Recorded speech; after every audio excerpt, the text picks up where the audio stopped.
I'm Tara. I'm Ryan. We love Disney movies. So we decided to watch them all, from Snow White to Frozen 2 and beyond. Each episode will watch a different Walt Disney Animated Studios film and tell you all about it. Did we like it? Does it hold up? Who's our favorite hero? Or villain. We'll give you history and fun facts about each movie. And sometimes we'll invite our friends to watch along with us. So put on your tiara or your evil crown and join us on our adventure. This is Tara and Ryan's Princess Diaries.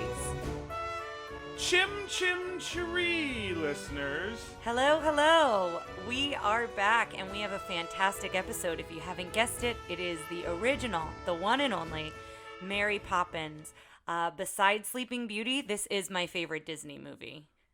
For some reason, you said Sleeping Beauty. My brain went Beauty and the Beast, and I was like, "What? Really?" Then I've been really excited for this one. I'm really glad we added it to the list. I think it earns a place on our list, even though it is not an animated feature, but it is such an important film. Well, it's not fully animated. Yes. And part of the reason I wanted to put it on here was because of its big step forwards in animation and the effects and live action and animation together. Yeah. I think it definitely deserves to be here. I think that's a subsection of what we're doing, because we'll be doing Who Framed Roger Rabbit and Enchanted and other ones that kind of meld them together. But I think this is the first big stepping stone. Yeah, super exciting. So I guess we'll get into it. It was 1964, and the year was 1964. Yes. It got 100% on Rotten Tomatoes, as it should. And it's their biggest hit. It's a huge movie, and confession, listeners, I have not seen Mary Poppins Returns. When it was advertised, I had no desire to watch the trailers. I had no desire for it to be remade. I know it is not a remake. It is a continuation, I believe, of the story. Sequel, yeah. It's a sequel, but I had no desire to watch it at all. So now that we are redoing this podcast, I will give it a chance at some point. But I love this movie. Well, you'll give it a chance when we do it next year. It's on our list. Yeah. It's on the official list. It's on the official list. Oh, I didn't realize that. So, yes, I will definitely give it a chance, but I've been pretty adamant about not being interested in watching it up to this point.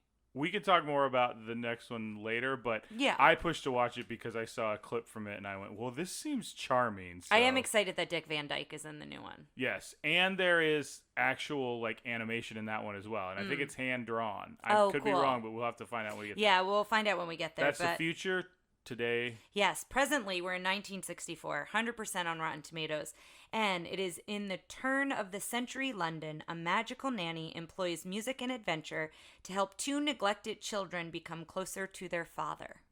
Now, it's always fun, typically around this time, to go through the top 3 movies of the time, but this is the top movie of 1964. 3? 4. 4. 1965 was the awards. Yes. So, yeah. But this is the top grossing movie is what I mean. Oh, it is. According to Wikipedia, the top 3 were Mary Poppins, followed by My Fair Lady, followed by Goldfinger. Wow, He's the man. The man with the Midas touch. All right, we've done it. Spider's touch.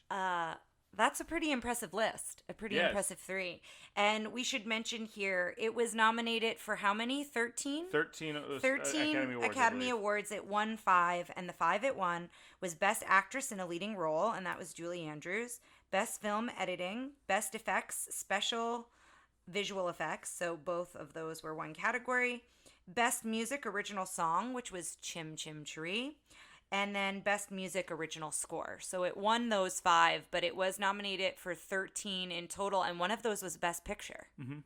So I think the best way to approach this, because there's so much about as this movie, making of and delightful scenes and things, I think for the opening, we should stay away from the stuff that actually happens in the movie, because this has a very interesting history, and let's maybe cover that a little more. Yeah, so for listeners, my facts are a little bit different on where I found them. I read Julie Andrews' one of her autobiographies, Homework, a Memoir of My Hollywood Years. So she's got a memoir from before her Hollywood years as well, I believe.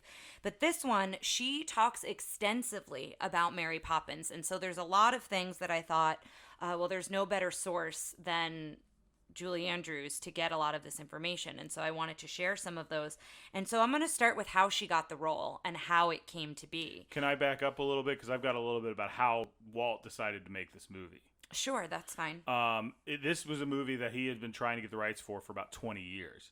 He started back in the late 1930s, maybe early 40s. Was it 60s? Yeah. So it came out in like 38 or something like that. And the book that it's based on by P.L. Travers. P.L. Travers, yes. They refer to her as Pamela a lot. And it's funny watching the documentary because you could tell they're trying to speak very nicely of Pamela, but they're all like, she was a lot. She was a whole lot to do. Info from Julie Andrews' side of it too. Right, because Walt kept coming to her and saying, "I'd love to buy this book from you," and she wouldn't do it. She said she didn't care about the money. She wanted to make sure she'd seen some other movies, and she thought they didn't handle them as well as the book, so she didn't see a reason to sell the rights to him. So for 20 years, he went back and forth, and then eventually he came to the Sherman Brothers. The Sherman Brothers he kind of asked to write, not only just to write the songs, but also to kind of write it, because he said, "Here, read this book." And they read the book, and apparently they underlined in crayon, they showed it in red crayon, they underlined 6 chapters and said, "These should be the chapters that are the story." And Walt pulled out his book and held it out to them, and it had the same 6 chapters underlined. Oh, that's really cool. So they kind of were in charge of putting it together for like 2 years, and they were like trying to, and this is before they had the rights to it. Well, Walt said he had the rights to it. Oh, he told them, sneaky. because I've got the rights to him, which he did, but he didn't have the rights. He had an option.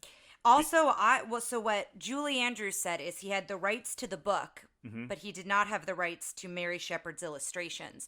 So they changed kind of the time period of when it took place because he didn't have the rights to the illustrations, is what she mentioned, but I don't know. At this point, he has an option, but he's telling everybody, "We've got this movie, let's do this movie." Okay. So Sherman Brothers put in all this time to do the movie, and then they bring in Pamela, as the Sherman Brothers refer to him, and they're like, "Okay, well, now you need to sell her on it." And they go, "What do you mean sell her on it?" He goes, "Oh, we can't make the movie if she doesn't like it, so go get them, guys." And they had like a week, and they're like, "Oh, great." Oh, wow.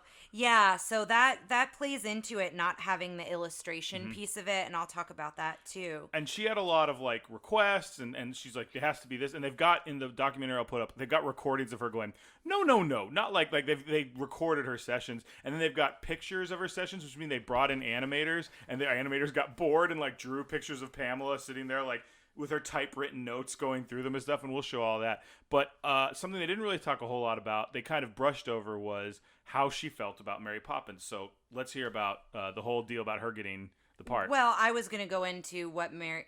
So I'll talk a little bit about Mary Poppins' first husband, Tony, in a minute, because he also worked a lot on this, and it's interesting how they both became a part of the project.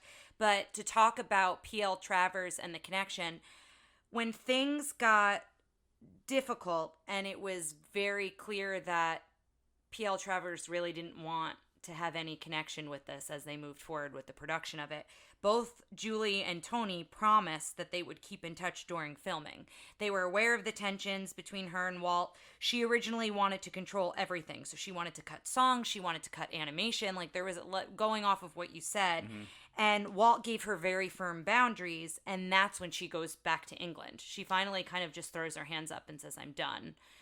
Like, I'm done with this," and throws her hands up. So Julie wrote letters to check in. So she like wrote letters back and forth to check in with her. And I don't know how responsive P.L. Travers was getting back to her, but I remember reading somewhere in the book that Julie hoped she liked how she portrayed Mary Poppins. She put a lot into the role, and she says, "I think that she enjoyed my interpretation of it." But, there wasn't a lot of specifics there. But, yeah, it was a very tumultuous situation. And I thought it was interesting that both Julie Andrews and her husband tried to make an effort of, like, building a bridge, I guess. I think we're going to have to watch Saving Mr. Banks or Mrs. Banks, or I don't know exactly what it's called, because... Yeah. Saving Mr. Banks. Yes. I think we need to watch Saving Mr. Banks, and then and probably do a mini-sode on it. I'd love to do that. So, because I know that's a very fictionalized and flowery version of what happened, but I'd still like to see it because Emma Thompson is delightful. Yes.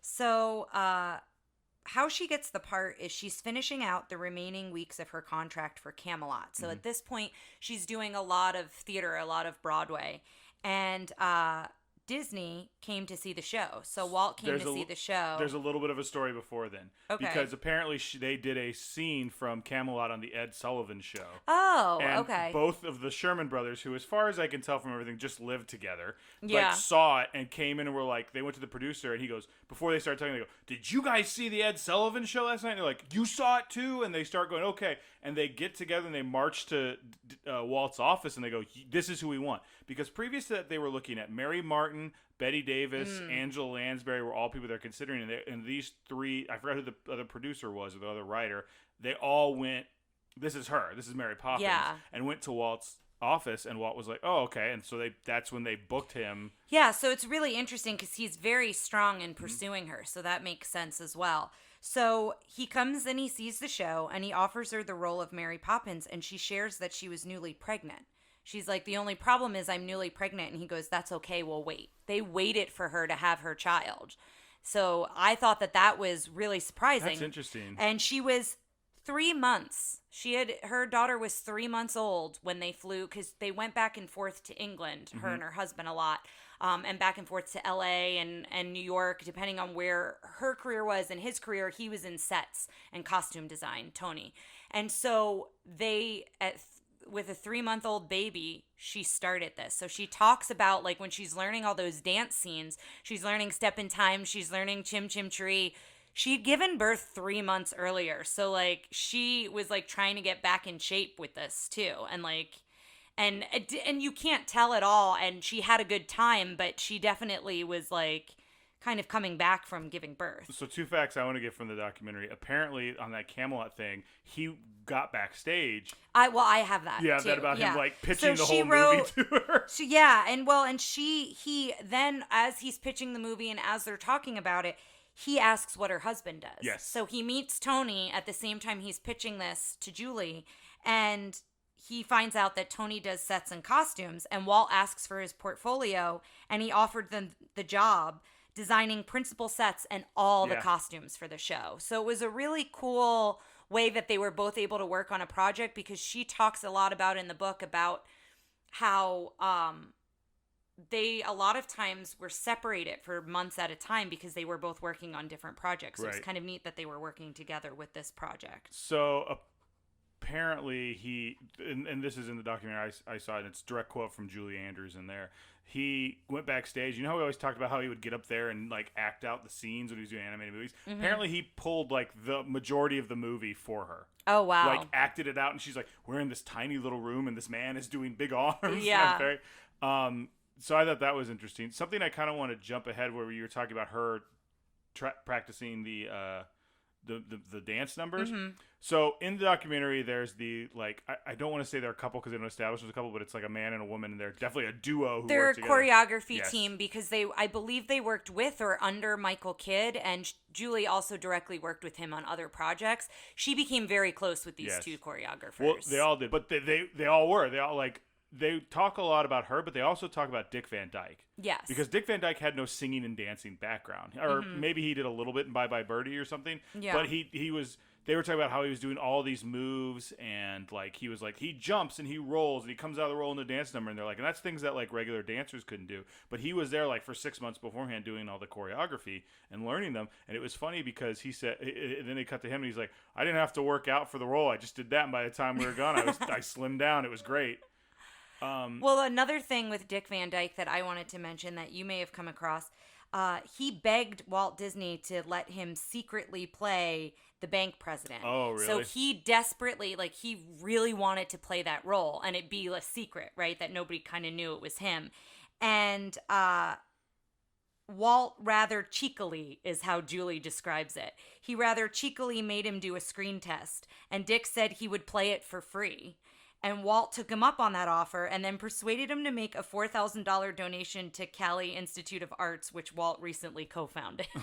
So I just found that interesting that Dick Van Dyke felt so passionately and really wanted to do it. And the fact that he was like, "I'll do it for free. I just really want to play this role." I found interesting. Him and Walt apparently got along like a house on fire, like, almost immediately, because Walt discovered Dick Van Dyke by reading something where Dick did an interview where it was kind of like, why aren't you in as many movies? And he's like, "Well, I think the problem with movies nowadays are there's this trend towards them becoming like quote unquote dirty movies, meaning like more R-rated and more adult stuff, and he didn't want that. And Walt said, I agree with that. Bring that man in. I'd like to have a meeting with him. And then he said very quickly after that, he asked me to be Bert in this. Now, the other thing Dick Van Dyke talked about in this documentary I watched, which I thought was interesting, was well, not that I thought was interesting, but I agreed with this. He's like, oh yeah, my accent is terrible. Like, I think that a lot of times, because it's kind of notable how bad his Cockney accent is, or how like, you know, it's kind of. I've been watching a lot of British shows on YouTube lately, and I think every once in a while they make a joke about the Dick Van Dyke accent, like they use it, and it's just nice for me to hear Dick go, "Oh yeah, I'm sorry, it was bad. I didn't know what I was doing." And like he's just flat out like whatever. He goes, "I recently read something that was like I'm in the top 20 worst dialecticians in Hollywood apparently for this role." So. Well, he's just like shrug. He's like, my bad. Yeah, and going back to Cockney accents, so what I found interesting too, during the supercalifragilisticexpialidocious sequences, there's two things here, and I'll tie back to Cockney in a minute. Tony, her husband, suggested that Mary might show off by saying it backwards. So that was his idea, and they loved it, and so she did that. But she also voiced one of the Pearlies, one of the women in the band. Oh, I don't doubt it, and she was really excited to use a Cockney accent for that. So that's funny. So I found that really interesting. And then I wanted to go back to Step in Time for just a moment. But during that, the makeup of the chimney soot, she talks about that because it was like a mineral rich clay compound called Fuller Earth. And she had a wart on her thumb that, like, no matter what she did, she couldn't get rid of it. And she was really insecure about it. Like, she would hide it or, like, hold her hand in a certain way. And she said that while filming several days of Step in Time, it started to shrink and it vanished and it never came back. So that Fuller Earth makeup, she's like, that's the only thing she can attribute it to. That's amazing. Yeah, so I thought that was a really cool insight. This was interesting. Her stand-in, Larry Thomas, was also her stand-in for Sound of Music. So her stand-in, Larry? Her name was Larri. Oh, it's still a lady, though. Yeah, like, yeah. Imagine standing for Mary Poppins, and it's the same. Yeah, Larry, Laurie, maybe Laurie. But I just think it's funny. I would imagine like standing for Mary Poppins, and this guy smoking a cigarette in her dress is like just standing there. But yeah, I thought it was interesting that they used her again for Sound of Music later on, and she talks about like working with her very well. But then I wanted to talk about one of the flying sequences. So they saved almost all the dangerous flying sequences for the end, which makes sense because if she was to get hurt, then at least they had filmed the majority of the movie. And so she was hanging in the rafters waiting for tech to get set up and do what they do, and it was taking a while. And she called down to a stage manager because she felt her support wires drop about a foot, and she started to feel really unsafe. So she calls down. And apparently she could hear it being passed through the length of the studio. Like, Mary needs to get down. Mary needs, like, everybody's, like, passing it from one person to the next. Where the man who was controlling the wires and the counterweights was. He was, like, very far off in the studio. And somebody said, let her down easy, Joe. And then she fell to the stage like a ton of bricks. Like, that was her description. And then it was silent. And you could hear Joe's voice from afar. Is she down yet? And apparently she describes it. She said a stream of colorful expletives. She was not happy, but she said she wasn't harmed because of the balance to the counterweights, but she said it was a hard landing and she was really shook after that. So she does talk about, like, she, you know, most of that was her, not her stand-in, but I did find that interesting. The stand-in was more when they're getting the lighting right, when they're doing things like that. But I found that really interesting. A funny little bit, apparently the I forgot, what are the children's names? Michael. I want to say Wendy and Michael, but that's, it's not. But it is Michael. Pan. So my goodness, that's terrible for me. I couldn't remember either. But that's gonna drive me nuts. The actor who played him hated being up in the raft, like was scared of heights and didn't like it. So he's Michael, I know that. He passed, I think, in his early 20s. Oh. So they only the daughter is in the interviews I saw, but she was like, yeah, someone gave him a dime once, and so I'll give you a dime if you go up there, and then he needed a dime every time they brought him up, and the way they filmed that scene where they're all up on the table laughing they had to like film it from all these different angles, which meant they had to go to a new set because now it's the side, but it still feels like it's up and do all this stuff. So he's like, so he made a hefty side sum. Like a just side off, hustle. A side hustle on the dime. She's like, I had a lemonade stand when I was a kid, but I guess this was his way of doing it. I want to talk about one of the special effects. I'm saving some of them for the movie, but the carpet bag, which is the most famous, and it's what I use when I bring a bunch of instruments into an older adult community. I call it my Mary Poppins bag because you never know what I'm going to bring. And so there was a hole in the table and in the bottom of the bag, and then all the items were under the table. So she would just reach in and grab them. Well, and there was a space under the table that was then spliced out to put Michael in, because Michael's under the table. So it was like a black. So Michael and we'll call her Wendy. No, I'm looking it up because it's driving me nuts. So they're on one stage and they're just staring at nothing, but they've put the table with them. So Michael actually goes under a table there, but then they put her. She's in a black box theater and they cut everything out. So it's so she's like, it's almost like a green screen effect. Yeah, she talked about it being a black box. Yeah, so that they didn't have green screen back there, so everything's just a dark black box. So you'll see it on the video, but it's this guy. It looks so unmagical with this guy just like pulling up a coat rack. Jane and Michael, thank you. That drove me nuts. But yeah, she talked about that in there, and I just found that really interesting, and all the work that has to go into then putting back the footage of Michael under the table too, right? Whereas now, all of it is more digital to do that. Yes. Not saying it's not difficult work, but it's a different kind of work, so I found that interesting. So I guess we'll save the other ones for last, but we have an interesting story, and I don't know if you want to tell it or if you want me to tell it. You go ahead and tell it, and I'll just pop in to interrupt you at very inopportune moments. Julie Andrews played Liza, right? Liza Doolittle, I believe. In My Fair Lady, the lead role of My Fair Lady when it was on Broadway, when it was on stage. And they were casting for the film, and she was not their choice for the film.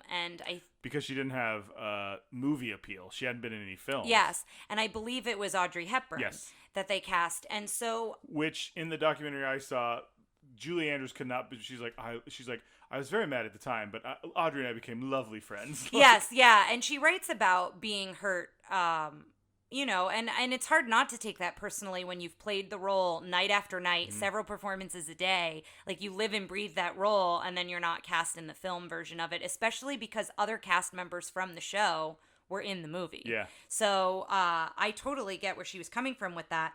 But they filmed the movie. They're at the Golden Globes, and she's nominated for Mary Poppins, and they're sitting at the Disney table. So it's all the Disney people. It's probably the Sherman Brothers, probably Walt, probably a bunch of people.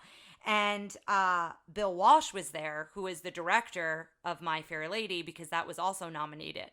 And they said, since she wasn't cast in My Fair Lady, she was able to do Mary Poppins. So isn't that interesting that, you wouldn't have had the opportunity to do Mary Poppins if you had already agreed to do My Fair Lady.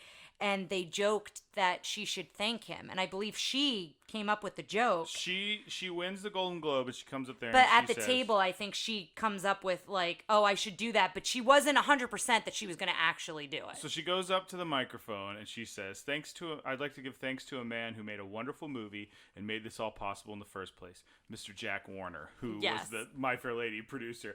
And if you watch the video, which is in the documentary, like, a woman screams, like, laughs. It's like, ah! Like, and everyone in the place loses it, and including Jack Warner. They cut to him, and he's crying. And laughing. Julie mentions that at first it's silence, and you can't really hear the silence, but I'm sure to her, she was also very proper and very, like, she's very big on etiquette, and I feel like she wasn't sure she was going to say it. She has a wonderful sense of humor, but at the same time, she was thinking, this is an award show. Is this appropriate to make this joke? And then when she saw he was laughing, she knew, like, she heard everybody laughing, but when she saw how hard he was laughing, and you see it in the documentary, then she was like, oh, it's fine, okay. And again, like I said earlier, My Fair Lady was number 2 at the box office that year by $1 million. Mary Poppins made like 32 and My Fair Lady made 31, which was, as we've seen going up, is a lot of money. So I'm sure he was like, oh, okay, whatever. It's not like it really, it wasn't like she was rubbing salt in a wound or anything like that. Yeah.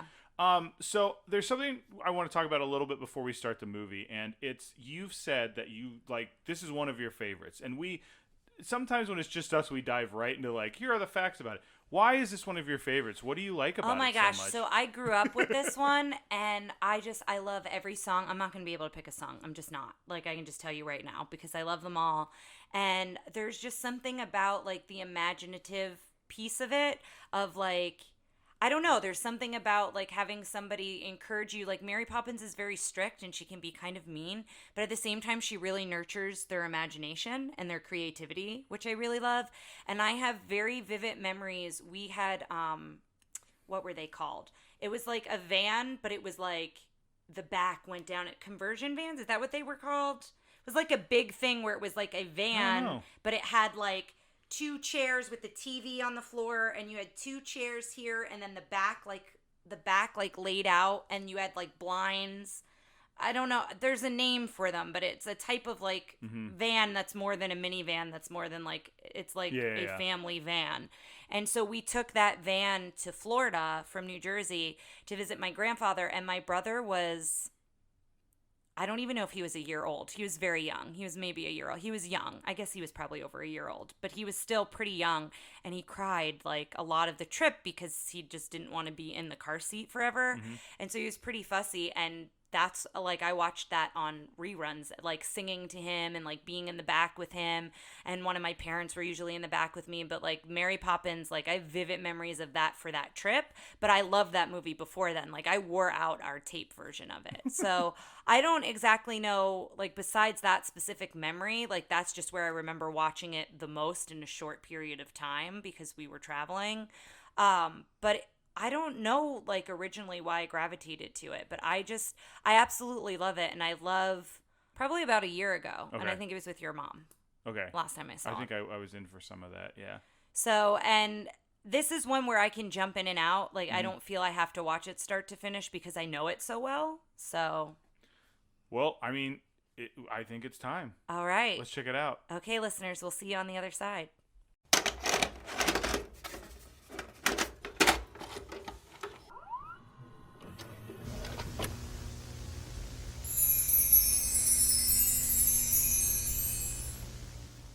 All right, listeners, we are back, and buckle in because we have a lot to talk about in a good way. Real quick, before we start, just to throw the curtain back a little bit, we did watch half of this movie, and then Ryan needed to go to bed because he was very tired. He had to edit it the night before. I'd been up late the night before the Sword in the Stone episode, so. And so we watched the other half of it later. So if we cover some of the stuff we talked about a little bit in the first one, please excuse us. In the first half, of please excuse us. Yes. But all right, so we'll get started. But it holds up for me. I kept saying throughout this whole movie about how impressed I was that everything held up as good as it does. And I think part of that is because they were real effects that they did. A lot of times now with digital effects, you know, as technology advances, it's much easier to see what doesn't hold up. But I think with this film, everything that they did it so well. And they were kind of the first to do some of these things, right? In this film, or to do it well, maybe. I don't know. I don't know in terms of it, they weren't the first to do live action. In fact, Disney had done live action animation before in the past. Oh, okay. But this is just, I think, some of the best incorporation of it. Yeah. Like there's things that you like when they're on the horse and the horses are going down and it's actually digging into the dirt. There's a lot more interaction, I think, on a level. But some of the stuff like the flying scene when they're on top of the roof with Uncle Albert, on the ceiling with Uncle Albert, that was a very hard scene to do, not because it was something super new, but they took it to new heights where they were moving from set to set to make it look like they were at different angles. Yeah. And I think it still holds up really well. So we'll dive in here, but the opening credits, it's a painting scene of London. So it's kind of this landscape and you're looking at it as if you're like a bird's eye view of the view of London. And you see this a couple different times in the film. And what I really loved is the opening is instrumentals of every song. It's a medley of all of the songs from the film, and it's all instrumental versions, which I thought was really cool. I think this is what it's because it used to be you'd watch an old movie and they'd have the overture, which they would play while people were sitting down, which would be a long version of all the songs. Yeah. And I think this is, moving on past that to like, let's do a short one during the opening credits and kind of the evolution of that. And then you see the silhouette of Mary Poppins sitting on a cloud with her umbrella and her carpet bag, and she's powdering her face. So before you see a close-up of her, you see her silhouette on the cloud, which you didn't ever remember seeing. I don't remember this part. And then they zoom in on her sitting on a cloud, and she's powdering her face, getting ready, essentially. I think this was a movie I checked out a lot when it was on, and then my mom would watch it was on, but I don't think we ever sat down and like rented it and watched it. There's a lot of movies like that where I don't remember the beginning. I like that she has her umbrella. She's powdering her nose and her umbrella is like sinking into the cloud. They do a good job of making it seem like that, because if we don't have this scene where we just see her for a second, you don't see her for the first like 25 minutes into the movie. 30 minutes of the film. Yeah. Well, no, that's not true. It's not that long, but she doesn't say her name till 30 minutes into the film. That's what it was. But she's also not in it much before then. She's maybe in it 5 minutes before then, but it's a while, yeah. So then it opens to the one-man band, Bert, and Dick Van Dyke is delightful in this entire film, and his talent just shines through. And Ryan had mentioned in the documentary that this was the first dancing and singing. He wasn't a musical person. To watch actor, sorry. To watch it with that lens, to know that is wild, because what he does throughout this film, it looks like it comes so natural to him, which it obviously did, because he continues to do it. But that's what he says in the documentary. He's like, I've been singing and dancing ever since. It was really amazing. But by the way, brand new set of teeth in the documentary, as far as I can tell. Oh yeah. He just. But it opens up with a one-man band, Bert, in the park, and he's singing a little bit of Jolly Holiday. But so with Bert, sometimes he's singing the songs but changing the words. So some of the famous songs that we come to know later, Bert is singing in a different way. So I noticed that. And then the melody of Chim Chim Cher-ee, but he starts singing about the townspeople. So he's using the melody of Chim Chim Cher-ee, but all the townspeople are gathered around him. And he's like saying something nice about each one of them, or something about their personality. And then he gets to Dear Miss Persimmons and notices the wind changing. And so he never says anything about her. Miss Persimmons gets a weird haiku. Yeah, he just stops and he gets very somber. Can I talk about this for a sec? Because there's a couple... So seeing that the other night, and then seeing the moment later where he's talking about the land of the chimney sweeps. Mm-hmm. He has such a good way of like drawing you in, because... There's this movie, and Mary Poppins in general is a very specific type of magical where she's not dangerous, but she's kind of otherworldly. And I think the way he sings and talks about the magic in this movie a couple times just they zoom in on him, and the way his voice is I imagine both of us just like leaning forward like, yes, he does such a good job of it. He hypnotizes you a little bit. Yes, very good. Mm-hmm. Yes. And so that's kind of what happens here. He gets really somber, and then all of a sudden he snaps out of it, and then it's the Step in Time melody, and he's going wild with the one-man band. He's got the drum on his back and everything. And then he's asking everyone to give him money, and like no one gives him money. And these are townspeople. Andrew's owner does, but like Andrew the dog. These are townspeople that he sees every day, because we notice he has many different jobs throughout this film to make money, and I'm like, no one is tipping him. So I was kind of sad for him with that. But then the other thing is Tara does a really good job of when she sees a street artist that is doing something she appreciates. She's always like, give me $1. Do you have $1? Yeah. And that's not her like taking my money. It's because I'm typically carrying her wallet in my pocket or something like usually. But then he this is called breaking the fourth wall, right? Yes. When he talks to the camera. So Bert, is Bert the only one to do that, or does Mary Poppins do it? Bert might be the only character that breaks the fourth wall. If Mary Poppins does, I don't remember. She might turn and wink at the camera. Yeah, but I don't think she addresses it like Bert does. And he talks right to the camera and says, "Oh, you're looking for 17 Cherry Tree Lane. Let me take you there." And then he's walking with it's like with the drum. Yeah, it's so good. Playing as he walks. It's such a good bit. And then we also talked about that painting he had on his bass drum that we hadn't noticed before, I've never noticed. Yeah, and that's that'll go till later when we see his chalk painting. Mm-hmm. So. But this is when we meet the Admiral. Yes, Admiral Boom. As he's walking toward 17 Cherry Tree Lane, and we find out that the Admiral is very punctual, and at 8 a.m. and 6 p.m., he shoots off the cannon. And the house is like a boat. The top of the house looks like, a boat. And I feel like the Admiral is this weird character that's there to show that, like, even without Mary Poppins, this is kind of a strange version of London. Yes. Because, like, there's parts later we meet Uncle Albert, and he's floating, and everyone seems okay. So, like, this stuff happens, without her, but she's kind of unlocking the magic of London around. So like this stuff exists. I love Admiral Boom. Like, he's great. I love his little buddy who like his skipper, I guess. Who like also is as crazy as Admiral Boom and is just like when he's like, oh, double shot of powder, and he's like, oh yes, Admiral. Like, he's just excited. He just goes along with it. But he does say that there's a storm brewing at 17 because that's the other thing. Admiral Boom kind of advances the story. Like every time you check in with him, you're finding out something. And so there's fighting in the house with the cooks, and you have Katie Nanny. Katie Nana. Yes. And she's leaving. So essentially you find out that the kids have been running away from her. They've been hiding from her. And Mrs. Banks is singing for suffrage for women. So you find out Mrs. Banks is a little aloof. And she's kind of, she's wrapped up in her world. And she is fighting and protesting for women to vote. And so she's kind of focused on that. But what's funny about that is through the rest of the movie, she's very much plays the typical, the part of a typical house mother. And I find that interesting that at home she's like, oh, you're in charge. What's her father?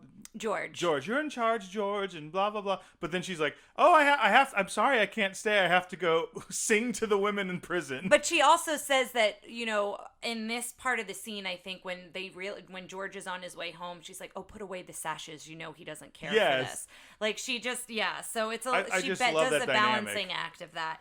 And so Katie Nana is quitting as she's singing about suffrage for women, and that's what she says. The cause infuriates Mr. Banks. Yes. I wrote down some quotes that I found interesting with different characters. I feel like Mr. Banks isn't necessarily against women voting. I just think he thinks it's improper, and it's not the way it is. And I think that's what you learn about him through this. He's very proper. He's very follows the rules by the book. And so then, as all this is going on and Katie Nana says she's leaving, then you hear posts everyone. And this is when we find out. Because it's what is it, 8 and 6? Yeah, so this is 6 p.m. Oh, this is at night, this is in the evening. And so the cannon from Admiral Boom. And so then it cuts to Mr. Banks walking home. So as all of this is happening. I love I'm sorry, I just went back. The running gag of every time it goes off and everybody, it's just... Everybody has a post. The piano slides. The picture frames all move. You've got to hold the lamp because it's like on this precarious stand. But that nothing moves. ever breaks because they know where to catch things. Yes, it's just fun. So they all have a post on what they go and kind of hold on to or stop in the case of the piano. But then it cuts to Mr. Banks walking home, and Admiral is trying to let him know, like, things are not good at your home. And Mr. Banks is kind of in his own world, and he's kind of chipper coming home from work. And he sees Katie Nana coming out to the carriage, and he helps her with her bags. Mm-hmm. And he says, what a pretty hat. Like, he's being, like, so nice to her. And Winifred is the mother's name. The mother says at one point to Katie Nana, oh, George is just starting to take a liking to you. Yes. And so you can see this here. He's, like, complimenting her, and he's helping her. And he's kind of singing... this is the life I lead, and he's very, like, kind of upbeat. And I love his song because it's kind of like, not a march, but just very bump, bump, bump, bump. It's very, it's very regimented, like his life. And it's very distinct compared to the rest of the songs, too. Yes. And so he's singing it, and this is how you're getting to know George's personality. And the whole time, Winifred is trying to tell him the children are missing. And he mentions here 1910, the age of men. So I wrote different quotes like that down as I heard them. So once he realizes, he puts together, as he finally hears Winifred talking about the children missing, he's like, oh, Katie Nana quit. Like, I was seeing her off. Like, he realizes what happened. And so he's like, oh, we have to call the police. And he's on the phone with the police, and the doorbell rings. And he's like, oh, that was so fast. Thank you. And he opens it up, and it's the constable. And I love the constable says, your valuables have gone astray. And it's the children. And the constable's trying to be so positive here to George. And George is just dismissing the constable. The constable's kind of getting a little too involved in the, like, how George should handle the situation of the kids going missing. And so there's a little bit there. And then the cook is mumbling.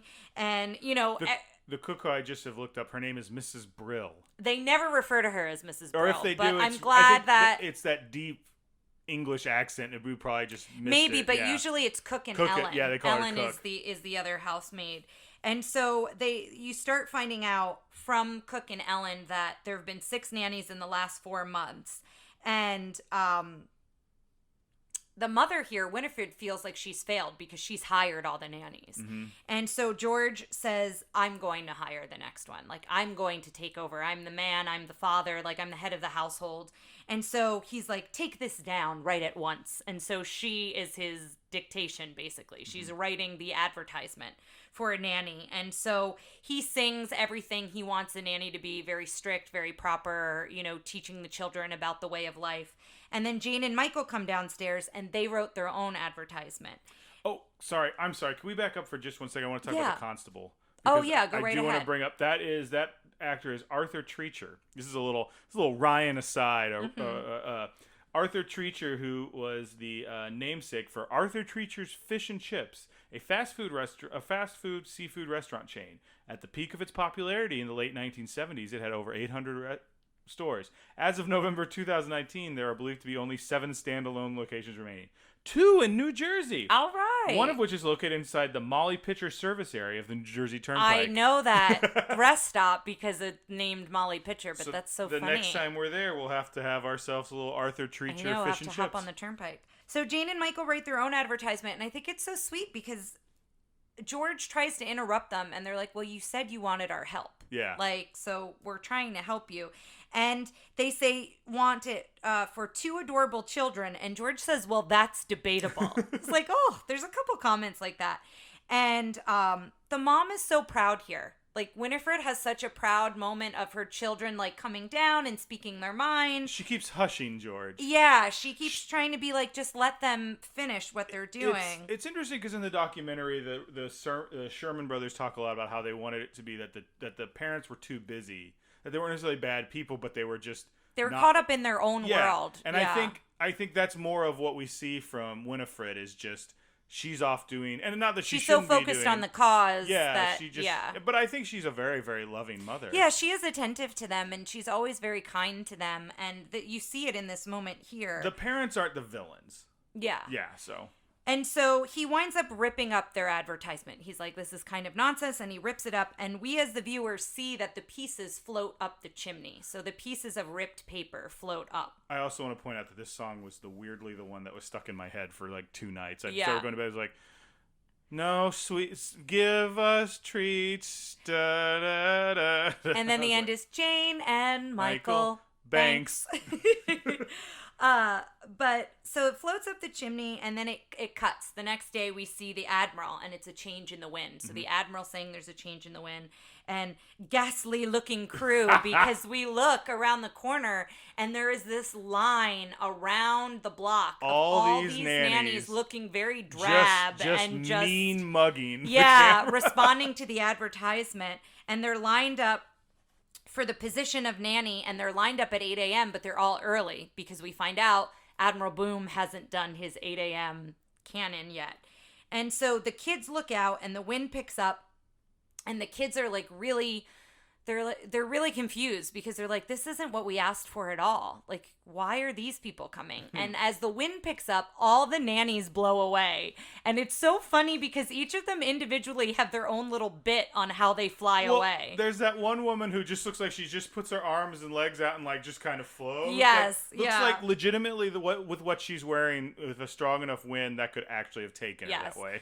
And then as we see that happening, you also see Mary Poppins floating in. And I wanted to talk a little bit about here. It was a very active choice that Julie Andrews made to have her feet in what I believe is first position if you're a dancer. And she wanted her feet to be very rigid like that because she noticed in the illustrations Mary's feet were kind of like floppy.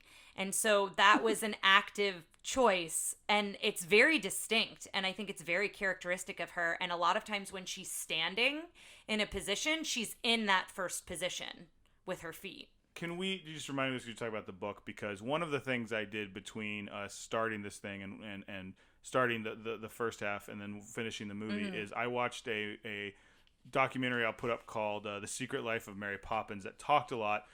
It was put out the same time as Saving Mrs. Banks, but it was a real more examination of what happened. I'm interested. I think we definitely need to see Saving Mr. Banks. Yeah. Because this is so interesting because it talks about P.L. Travers and some of the interesting stuff in her life. The fact that they believe she might have been bisexual, that she tried, she was She was from Australia, but she didn't like to tell anybody that. Her father was a banker who failed and died of alcoholism. Oh, interesting. And then when she moved here, there was a time where she was trying to adopt a child, and her first attempt at adopting a child. This is a crazy story. Her first attempt at adopting a child was she just wanted to adopt her maid's child. She said, I'll just adopt you. You'll be a better standing. And the maid was like, no, you can't have my child. Yeah. And so she went, okay, you're fired. Oh, wow. And so then she went, and they had twins. I don't want to say up for sale, but to adopt. And she took them, and she had an astrologist come out and map out their astrology signs and things like that, and find the one that matched her the best. And she she broke the twins up. Yes. Now cut to when that boy is 17. His name was like Camillus. He had a very strange name, but he went to a pub and he met someone there who seemed very much like him. He accidentally met someone there. I'm giving finger quotes because the person he met to meet him there. And he started explaining to him all these things he liked, and he realized they looked like it. It was his twin brother. And he revealed to him that he was adopted, and he was a twin, and he was from a Irish family that had like this big literary history going backwards. So he was going back. So he was like, went to his mother and was like, you never told me all this. I have this whole history. And then like things went down. She was like, she was upset because she never wanted to tell him. And then things went downhill from there. And he like drank and got in prison and all this stuff. It was she's got a very tragic story. Yeah. But the big thing I want to talk about just for a sec is going to the whole Saving Mr. Banks story, where, we talked a little bit about that last time about her coming in. So the end of that story is, so the Sherman brothers are trying to tell her everything. I'll put this up, and they've got recordings because she insisted. She goes, I want all these recorded because I want to know that you listen to me. Mm-hmm. And so that's all on tape, and you can hear the Sherman brothers being like trying to like butter her up and stuff. Yeah. So it got to the point where she had an option for it, and Walt Disney just said, no, stop coming in. Don't listen to her. Like, that's the end of the story, is her doing that, and they made the thing anyway. She wasn't invited to the premiere. Yeah, and I think that's she showed up. Oh, interesting. She found a way to get tickets, showed up, and there's this whole thing where the interviewer's going around going, Mary Poppins, what a great show, here's the thing. And they find her, and he goes, oh, this is the author of Mary, like, but that wasn't the plan. So he's like, so tell us this and this and this. And she goes, oh, well, that would be giving away our secrets. And if you know anything about Mary Poppins, you know she never gives away her secrets. And that's something she always said about her. Yeah. And then she saw the movie and then hated it. Absolutely hated it, which I don't think is how they end Saving Mr. Banks. Yeah. So I just wanted to say that real quick. That's the quick version of the P.L. Travers story. I'll put the whole thing up. It's an interesting documentary. Mm-hmm. She wrote a big letter to like the newspaper or somebody that was like, this is not what I wanted. She's not pretty. She's not funny. It's too lighthearted, because she wanted it to be very like kind of morose and scary. Mm-hmm. I don't know, but yeah, and that's, I think, why I keep saying Mary instead of Julie. So why Julie Andrews and her husband Tony, I think, wanted to stay in touch with her, is because I think they wanted to do right by her, right? So I think they were trying to make a peace that never happened, essentially. They were trying to be like, well, she doesn't agree with all of this, but it is still her work. So we want her to stay connected. And I think it was one of those things where it was like, I don't know that she ever wrote back to them, but they continued to just kind of keep her up to date. In the documentary, they're interviewing friends of hers, and they're all like, oh, she was so witty and smart and blah, blah, blah. And she would go, was she easy to have as a friend? They're like, oh, no, she was not. Like, they couldn't, it was, she was a very particular person. And she used to say things like they said, oh, finally she revealed to us that she was Australian. And it was like this big personal, she just kept to herself so much. Whenever we would ask her questions about where did you come up with this for Mary Poppins, if she didn't want to tell us, she just goes, oh, it just occurred to me, and that's all I'll say about that. Yeah. Like, she was a very strange person. Interesting. Mary, when she floats in, she kind of just brushes in. She kind of just like pops in, and everybody else is gone, and she's waiting at the door right at 8, and everybody holds their posts because George is like, I'm nothing if not punctual. We're not going to start early. So then the Admiral, 8 a.m. happens. They all go to their posts. You see that whole bit again. And then he tells Ellen, now you can send them in one at a time. And so Ellen opens the door and is very surprised that everyone's gone except for Mary. And she's like, you can come in one at a time. And then she does this look because Mary's the only one there.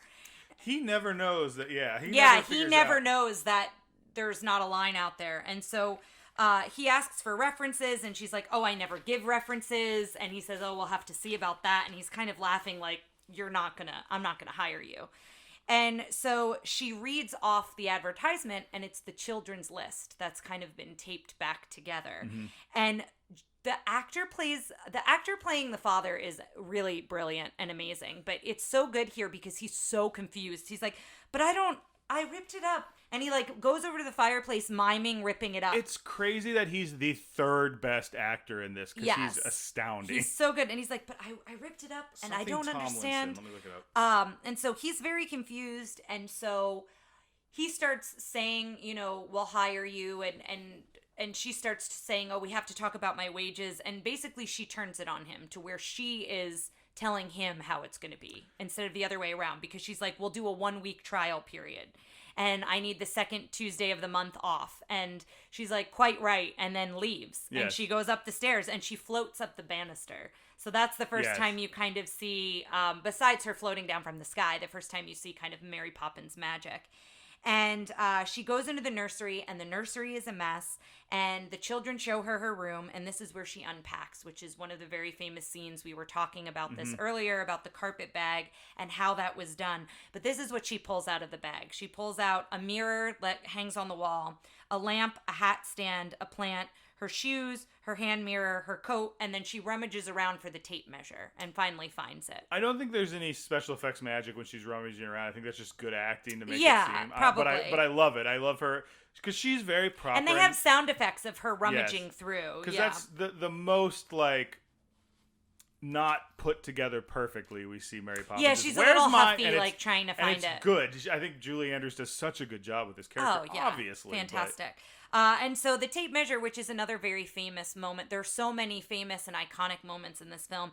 But when she measures Michael, he's extremely stubborn and suspicious. That's something specifically Pale Travers said she wanted in the movie. Because was, I guess, her mother had a tape measure or something. Or she had like an aunt who came in and helped them. And I think that's where Mary Poppins came from. And it reminded her of that. And then Jane is laughing at Michael's measurement. And then Jane is measured at rather inclined to giggle and doesn't put things away. So you find out that maybe Jane's the messy one out of the two of them. And then they're like, well, what are you? They ask Mary Poppins. And so Michael holds it at her feet and she holds it up to her. And then that's where it is practically Mary Poppins. It says her name and then says practically perfect in every way. And so then that's where the first song, Spoonful of Sugar, comes in, and she talks about how you can turn cleaning into playing a game, and and snap the job's a game is kind of the intro to the song. And so the idea is you snap your fingers to clean up. So Jane gets it right away and is snapping, and all the toys are going into their box and clothes are being folded and being put away. And Michael this whole time is having like a hard time snapping. And the other thing I wanted to mention here is this is where the animatronic bird, and I had a couple notes for it. So let me find it. Disney had been working on animatronics for Disneyland. And so this was kind of their first use of them in the movies. Yes. And so she talks about it in the biography I read, but this Mechanical Robin, it was one of Walt Disney's first audio animatronics. And so it was attached by a ring on her hand, which you never really see, but that's how it sat on her hand. And they run the cables like up her arm. She said the wires to manipulate the bird were up her sleeve, down her back, and then they went out to the operator. So, which I feel like they do stuff like that all the time for special effects. There's so many weird special effects they do now where they're drawing paint on your, like dots on your face. Yeah. Or like Mark Ruffalo, who did the Hulk, had to wear that huge thing so people had an eye line and all that stuff. And they figured out how to do that. But back then the idea of, okay, so you're going to act, but we're going to run these wires. Yeah, you're going to have all this distraction that you have to pretend isn't there. And then the other interesting thing about this song is she also provided the whistling for the bird. Apparently they hired a professional bird whistler, and then... A professional bird whistler? That's what she said. It might have just been a professional whistler. I don't know, but I think it was She bird was whistler. taking jobs from the American bird whistling industry, and I won't have it. Okay, I think what happened was because Mary Poppins whistles in the song as well as the bird, and I think when they heard her whistle, I think they then were just like, oh, you should just do the bird whistle, is I think what happened there. But the other really cool thing that happens in this whole scene that we loved is when she sings in the mirror to her reflection, and her reflection sings the harmony. So it's It's her singing both parts, but it's a really cool part. I also love the part because she seems like put out that her reflection is outdoing her. Yeah. And so then the cleaning goes crazy. It kind of gets a little chaotic and everything's going really fast. And Michael's on a wagon and it's going in and out of the closet and all of this. And she kind of puts it to a halt. And then they go for their outing in the park. Now, I'd like to start this thread in our discussion because we talked a lot during this about what is Mary Poppins' past? How does she know people? Has she been here before? So this is something we're going to keep bringing up during this, but I wanted to kind of put that in your mind because we did talk about it a lot during the film. Because they see Bert after this, correct? Yes, and she knows everybody. She knows Bert and she knows Uncle Albert and, you know, a lot of the phrases that people say to her and she says to them. All the chimney sweeps know her. Yeah, and so my opinion is more the literal of, you know, she cares for lots of different children in London, and so she probably takes them on similar experiences, you know, that they run into Bert in different ways because the whole world of Jolly Holiday knows her. Mm-hmm. But I guess that's her world she's created, I guess is one way to look at that. Yeah, but I think it goes back to the real world and knowing her, and I think you make a good point of, like, the idea of, like, stuffy England is that she could have been at a bunch of these houses and all these magical things are happening and no one's talking about it. They're not knowing it because... Yeah. But, like, people like Bert who are, as he puts out later, he's not in a cage. He's more free. Like, he notices this magical world around him. Yeah. It's interesting if they'll imply in the sequel that she's done other things or if she's just been gone until the sequel, you know? Yeah.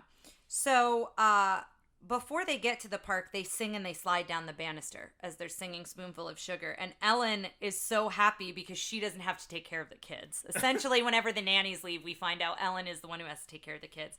So then that's when we see Bert with his chalk drawings. And he says, "Hello, art lovers." So this is him, again, addressing, he's breaking the fourth wall. He's talking to us because they come up as after Bert describes what he's doing. So he says, "Hello, art lovers." And he's singing Chim Chim Cher-ee, and all of a sudden we see a silhouette. So he's got a picture frame of chalk, and he's like, "Hold on, I know that silhouette," and he sketches it out, and it's Mary Poppins. And so then they talk about an outing with chalk, and he's like, "We could go on the Thames," and he does that bloop, bloop, bloop, bloop, bloop, bloop, thing, which was, I love that whole bit. And then he goes, "Or we could go to the circus," and he's on ta-na-na-na-na. He's like doing the tightrope. He said he really enjoyed this role because he got to do a lot of mime. Specifically, I think we mentioned this last time. I don't know if I did. You may have said it while we were watching it, too. Yeah, so it was because he got to work a lot with things that weren't there in the kind of black box theater. He got to do a lot of mime, and he loved doing it with this character because he said he loved doing it when he started off as an actor. Yeah, and there's so much of that incorporated into this character. So then Jane points out that she really likes the English countryside. And Bert talks about how there's a carousel just down the road, and then they say, well, there's no road. So then he draws in the road and he draws in the bridge. And Mary Poppins has no intention of making magic because Bert says, they're like, well, how can you get into the painting? He's like, you've got to think, you've got to wink, and double blink, and then jump. Which and they means Jump and Tara nothing. could never get into the painting because Tara can't wink. I can't wink, it's guys. It's the best thing I've ever seen. It's great. The worst. I'm the most awkward. But they jump and nothing happens. And so then Bert looks at Mary Poppins to be like, come on. I think first she doesn't like being told what to do. She's not a performing monkey. Yeah. But then when she sees them do it wrong, she's like, ugh. And then she goes, "Don't be ridiculous," which makes it sound like... She says, "What utter nonsense." Yes. And she says something about it being a spectacle. And then... and it's not, you're being stupid, it's, you're doing it wrong. Yes. And then they jump into the painting and they get small and they jump into the painting. And then we go into... And again, I have so many favorite songs, but Jolly Holiday is so good. It's very good. It's so good. And that's when the first time I think we see the kick-up step that Dick Van Dyke and Julie Andrews do, which was apparently something that the choreographers did as a test, like just to do something, and then Dick Van Dyke and themselves go, "Oh, we should do that." And it's not just in Jolly Holiday; it's all over the movie. And the children do it. Yeah, they start doing it. I think during Chim Chim Cher-ee, maybe, or Step in Time, something when they're up on the roof. It's when he's bringing them back to their house, and they're just kind of walking. Yeah. So in Jolly Holiday, you meet all the animals, and all the animals sing in the song, and I love that part. And then the dancing, the umbrella, and the cane, and you talked about how that there was something specific with that. The choreographers, when they were doing that scene, she said something. It was a man and woman couple, and I can't remember their names, but we'll get them up there. You'll I believe they worked with Michael Kidd. Yes, yeah. But she said that she went, oh, it'd be so cool if then the umbrella and the cane danced together in a certain way. That's impossible. And someone, she didn't say who, heard her and just looked at her and goes, never say something's impossible at Disney. Now we have to do it. Yeah, I love that. So then this whole scene, you really just have to watch it, but I did try to write down some highlights. When they step on the turtles to cross the water, in her book, she talks about how the turtle in the pond was actually an iron anvil, and it just fit on the size of her foot. So it was it was a very small space for her to step, and they're both just on it with one foot. So I feel like to balance that is kind of tricky. And Dick Van Dyke's acting like he's going to fall. Yeah, exactly, which probably was partially him maybe falling. He didn't have to Knows? reach. Yeah. But then you meet the next bit, which is the table with the penguins. They sit down to have tea and, a raspberry ice. She orders raspberry ice and something else. And the kazoo comes in and all the penguins come in. Yeah. You have a kazoo downstairs. We could just do it. I know. We should have brought him up. So then I used to know all the women's names and I don't anymore, but the rhyme of all the ladies, as Dick Van Dyke is like, oh, there's this lady and the penguins chime in, and you can see Mary getting more and more annoyed that they're singing about all these women. It feels like Lady from Lady and the Tramp, where they're singing about all the dogs. And then they say cream of the top is Mary Poppins, and there we stop. Is where they stop at the end of it. And then the dance, he throws some salt down on the ground to start tap dancing, and he pulls his pants down so he's waddling like a penguin. And the body percussion here and the rhythm with the penguins is so good. And the penguin, the one at the end of the dance, kisses her on the cheek and then is all bashful about it. But it's hard to describe the sequence. You really just have to watch it. But it's so good. One thing I want to talk about it, Frank Thomas was the animator. Frank Thomas, we've talked a lot. I can't remember off the top of my head the other stuff he did. I think he did... I don't know. Go listen to our old episodes. But he's one of the 9 old men. He did this sequence, but apparently they brought him on set to watch them film it.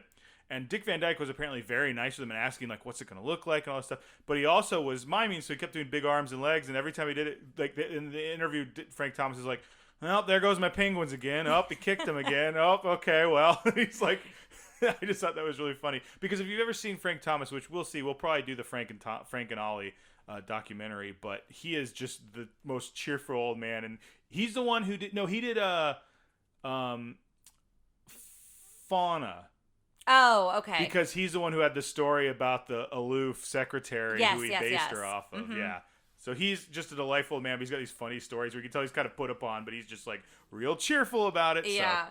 So then we hear carousel music, and they dance and they fade into the carousel. And let's talk about these carousel horses for days. That all resemble them. The faces on the horses are so good. The way they're painted, they all resemble each character. Jane and Michael are already on the carousel, and Bert and Mary join them. The Bert horse has the Dick Van Dyke chin. Yes, the Mary Poppins horse has that pleased with itself look. Mm-hmm. And so the carousel horse scene, Julie writes about this in her book as well.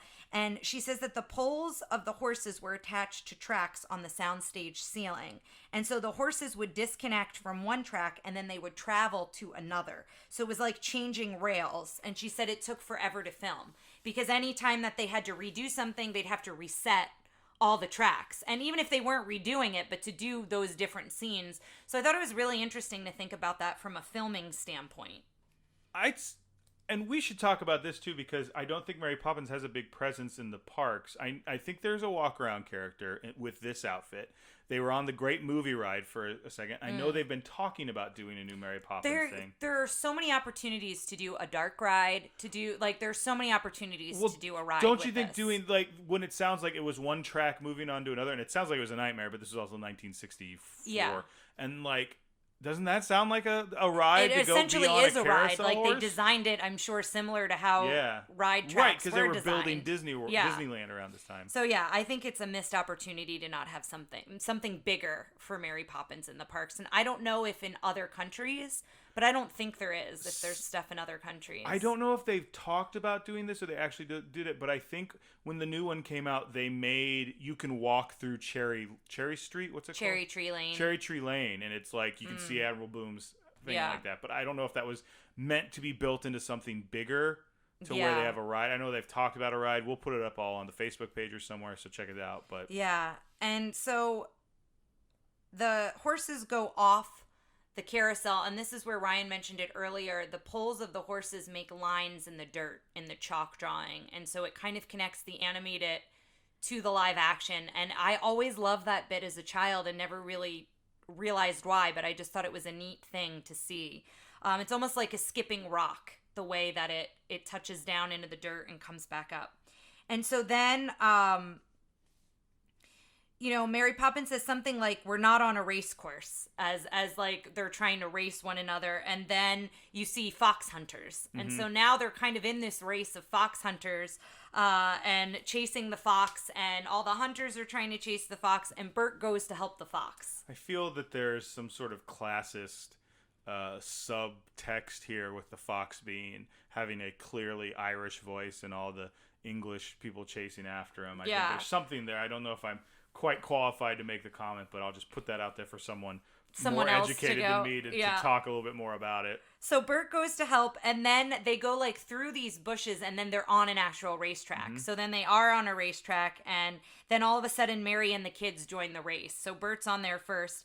And Mary, it's so funny because she's so polite, because as they're in a race, she says to two of the jockeys, "May I pass, please?" And so they like stop to let her pass, and she winds up winning first place. She's not in a rush. Her horse is just kind of gliding along and goes in front of everyone.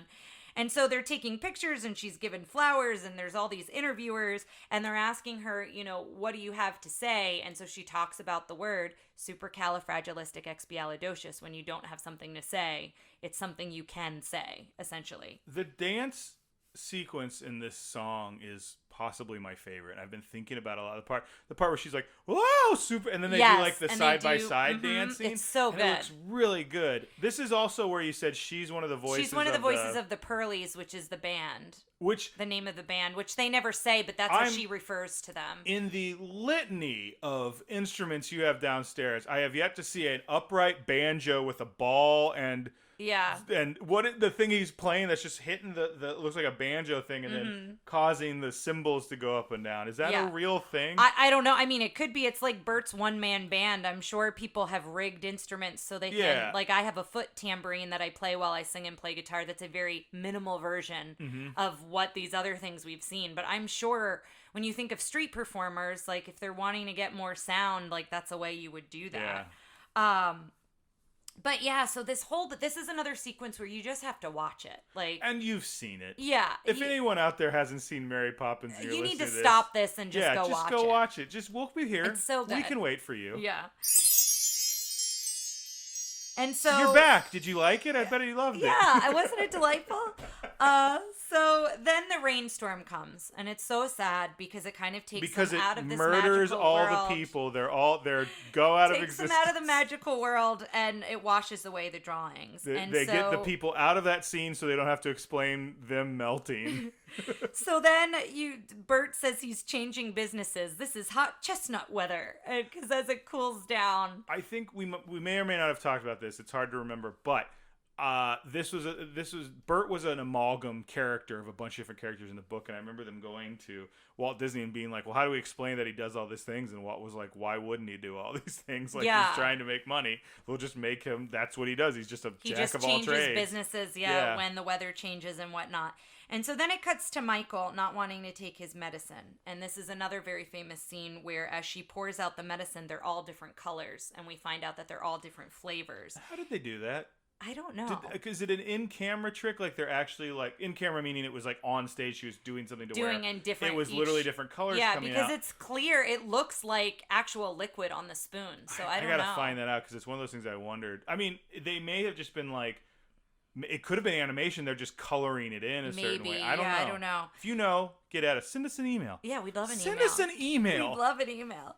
But I like that she takes one too. She says people who get their feet wet need to take their medicine. And so when you think of like trying to force a child, not force, but you know what I mean, encourage a child to take medicine, a lot of times as the adult, you're not taking it with them, right? So I like the idea that she's like, I also got my feet wet. I also need to take medicine. And you have to deliver a line because I can't roll my R's. I will. Oh, I thought I wrote down what flavor they all get. Well, strawberry. Jane gets lime cordial. Lime cordial. Michael gets strawberry. And Mary Poppins gets rum punch. So good. And then she hiccups after she takes hers. Because she's drinking.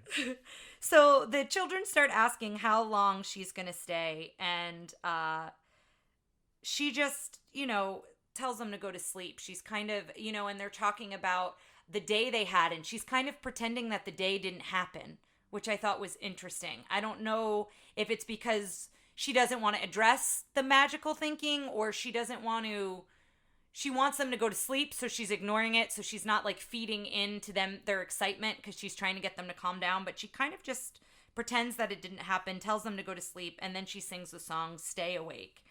And which I think it's funny that her lullaby is like, she's very much like that, like, you do what you want, and then it does, it she's does very what much she wants. Reverse psychology. Yes. And so they fall asleep. It's a beautiful lullaby. And then it cuts to the Admiral, and he says, no one's sleeping this morning. There's a double change.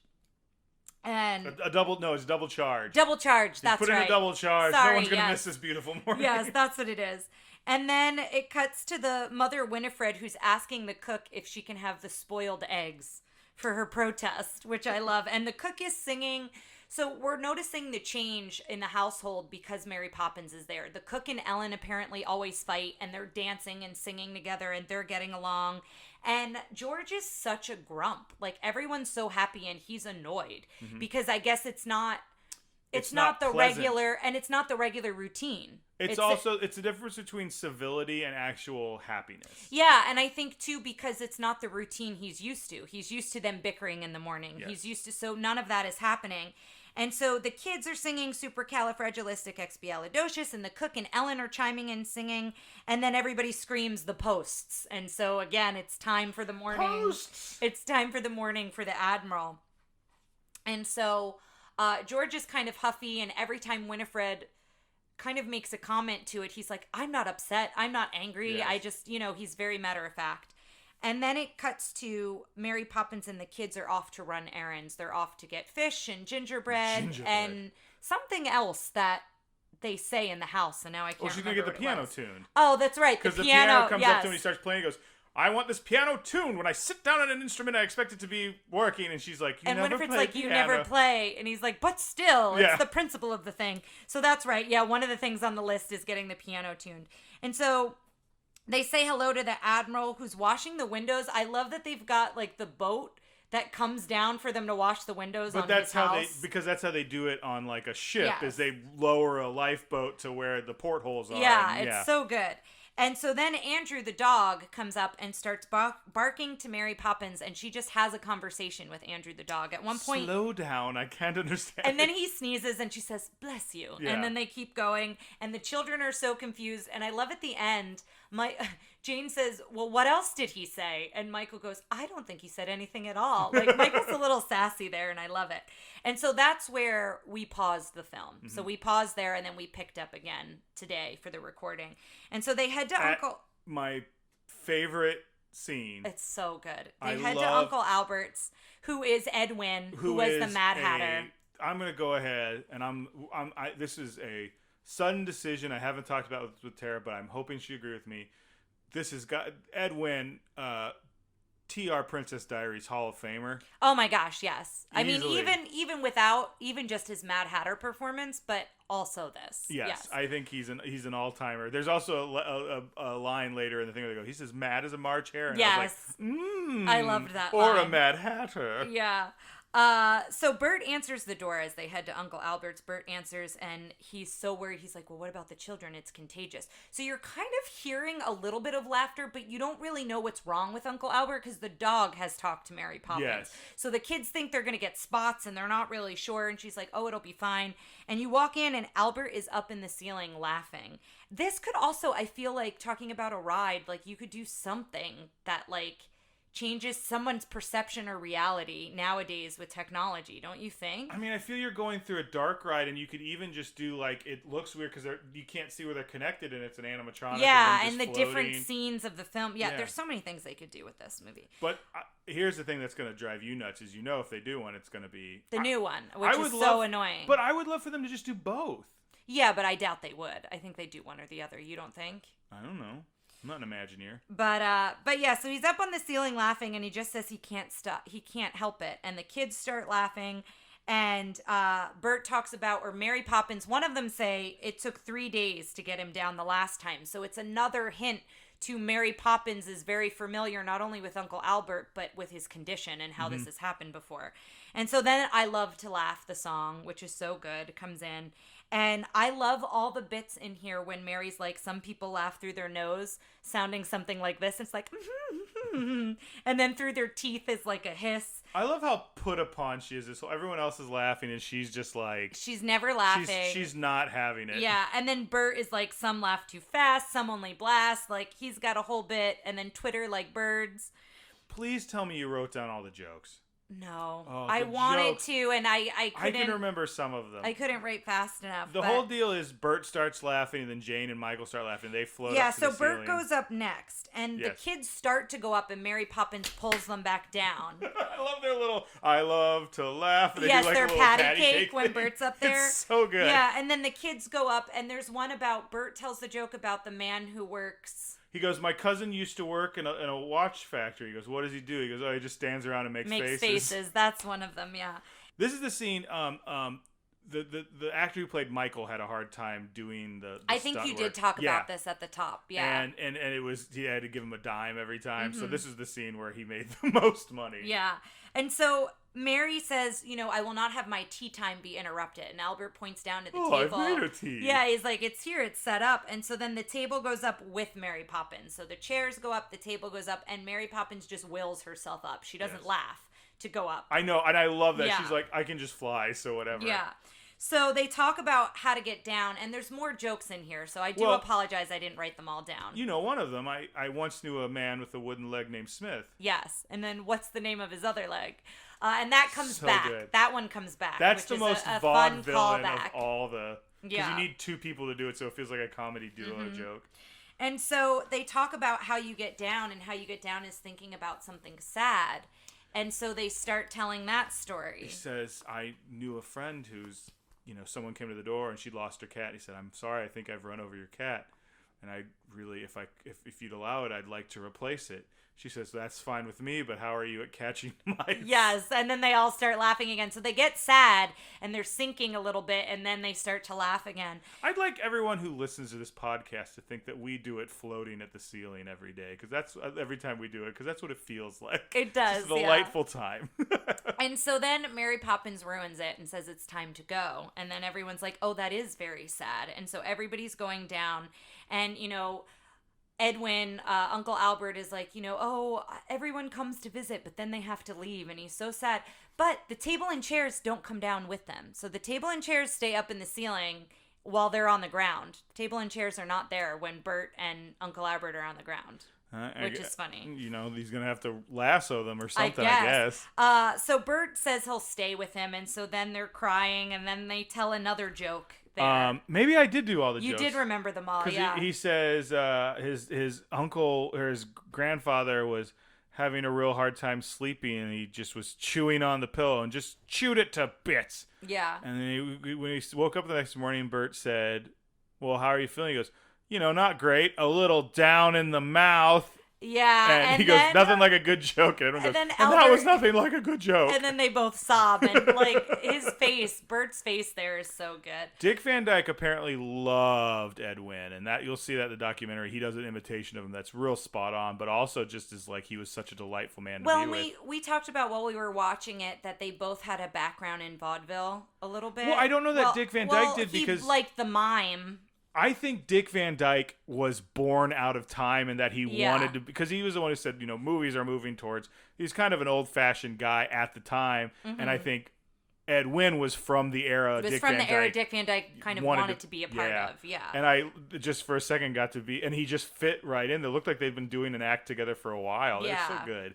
And so then it cuts to Banks, and he's kind of huffing home. He's like walking really fast, and he's kind of mumbling to himself.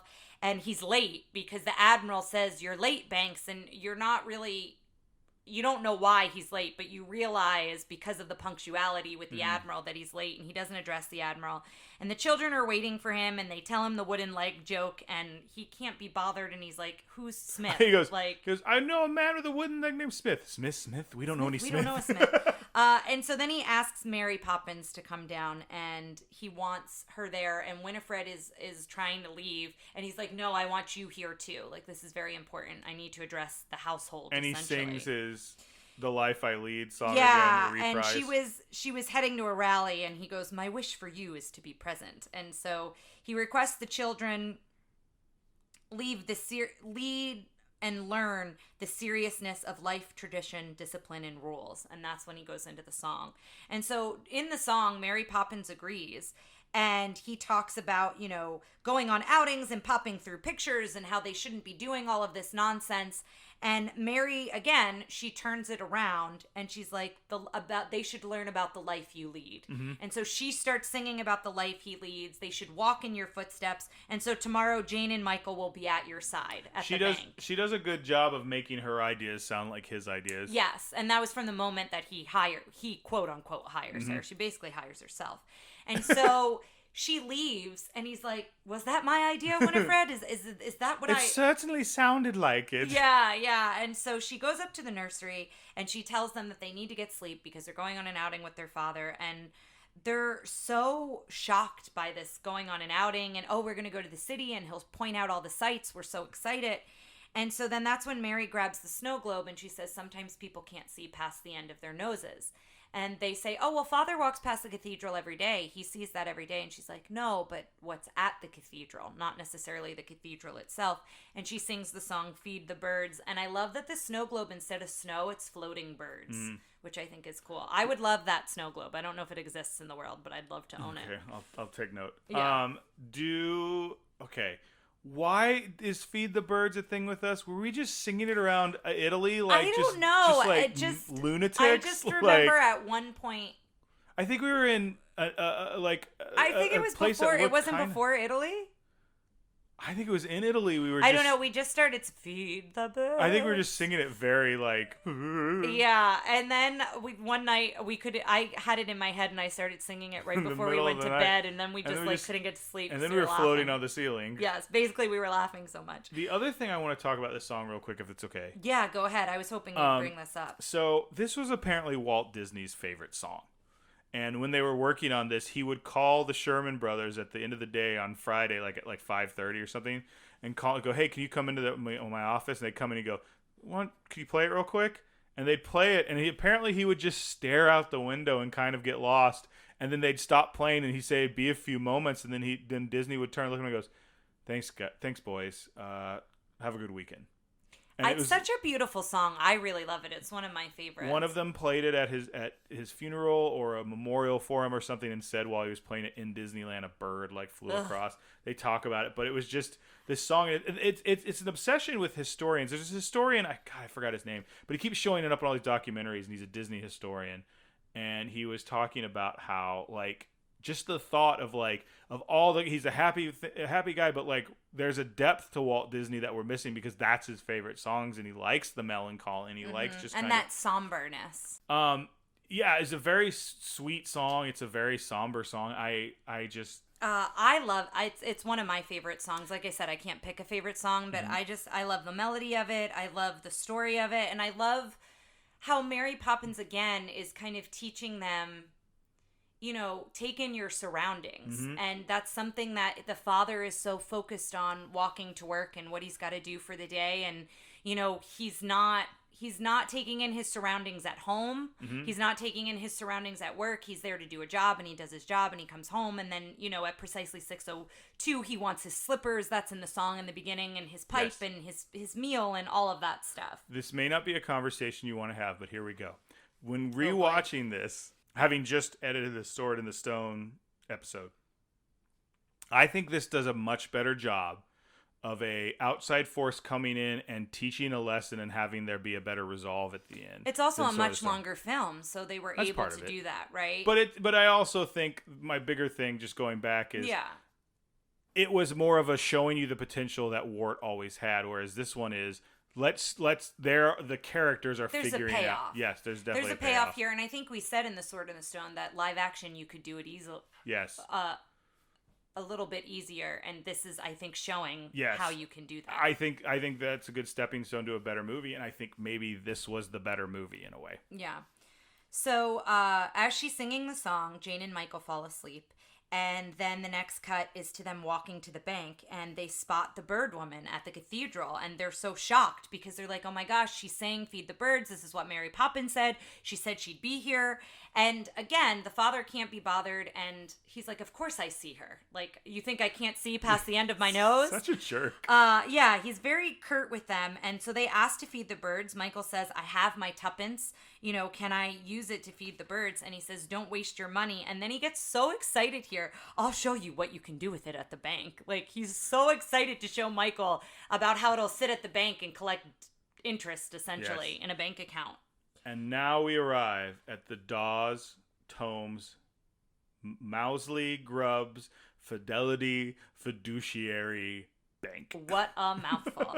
And so the bank president, who we mentioned, is Dick Van Dyke. Mr. Dawes Sr. Yes, and you're introduced to him, and he's trying to take that step down. It's one step to the floor. He's coming out of a doorway, and he's got a cane, and he's like so tentative with it. He's like, oh, I'm going to do it. I'm not going to do it. I'm going to do it. It's such a good bit. Again, it's a whole physical sequence that Dick Van Dyke does a fantastic job with. When he's singing about give us your tuppence, and he's like, when so stands Britain, so stands the bay. And he's like, and he falls forward, and he falls back. When so falls, and he falls such backwards. A good scene. All of his dudes catching him, yes. like, they're great. And so he starts singing the song about the tuppence, and it kind of is really intense for the kids because you have all of these like adults, all much taller than them, and intensely talking about what you can do with your money and all of these things and how great it is. And they close in on them until they hit the back of the wall. They keep walking towards them, and Michael and Jane keep stepping back until they hit the wall. Well, it kind of helps you understand George, because they talk about your father used to work at this bank, so he probably went through the same thing with a different set of old men.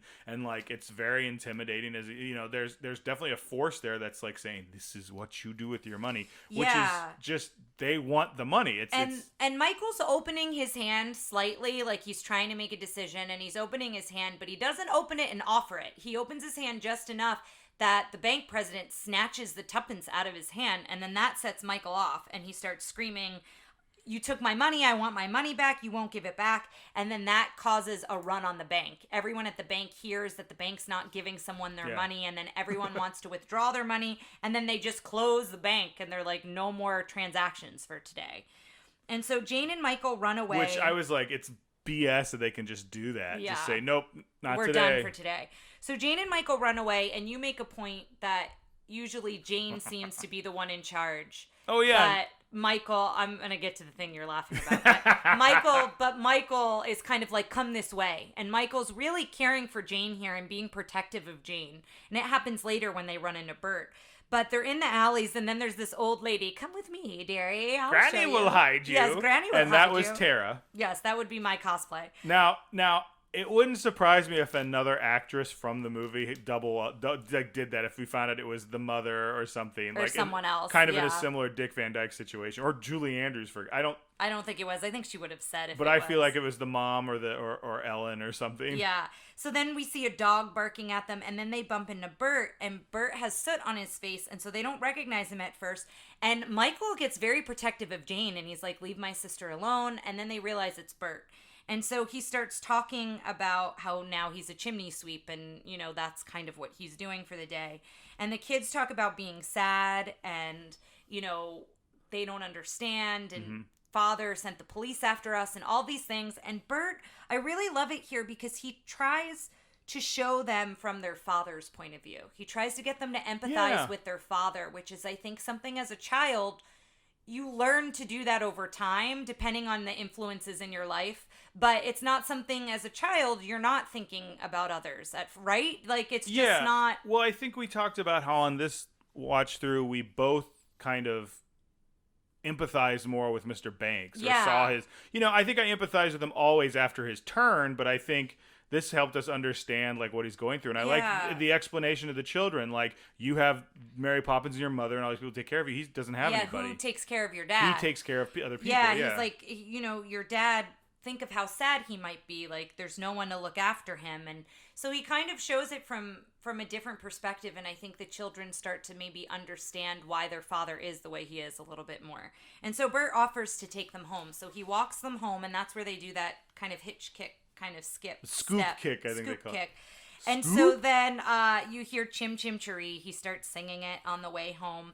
And then you're cutting to the house, and they're opening the door, and Ellen... Wait. You forgot the tuba solo. Oh, yes. The tuba plays throughout Chim Chim Cher-ee. But he gets or she gets very loud at one point, and it was just like, I was like, burr, burr, burr, burr, burr, and I was like, hey! What? Yeah, like, we really rewound it. But then Ellen is helping the mother get ready for her rally. And so Bert, they ring the doorbell, they open the door, they see Bert, and in all intents and purposes, Bert is a stranger. I guess maybe the mother recognizes him. I think that's part of it. Maybe the mother recognizes him because he does odd jobs all throughout. No, I think she goes, she seems like she doesn't know him. Yeah, and she's like, well, she turns to Ellen, and Ellen's like, I can't watch him. I haven't done the brasses, I think is what she says. I guess polishing things, and then it's baking day for Cook, and you know how she gets.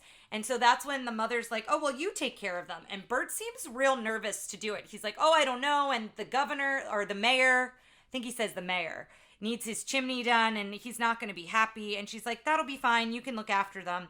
And so Bert then teaches them about the chimney sweep world. They're putting down all of the covers on the furniture so they can look up into the chimney and clean the chimney. Because that's the other thing the mother says. Oh, our chimney in the drawing room is a mess. You can do this while you're watching the children, basically. So then Mary Poppins comes in and says to Michael to be careful because he's holding the chimney and Bert's showing him how strong the wind can pull the chimney sweep. And then all of a sudden he gets sucked up the chimney and she says, oh, bother.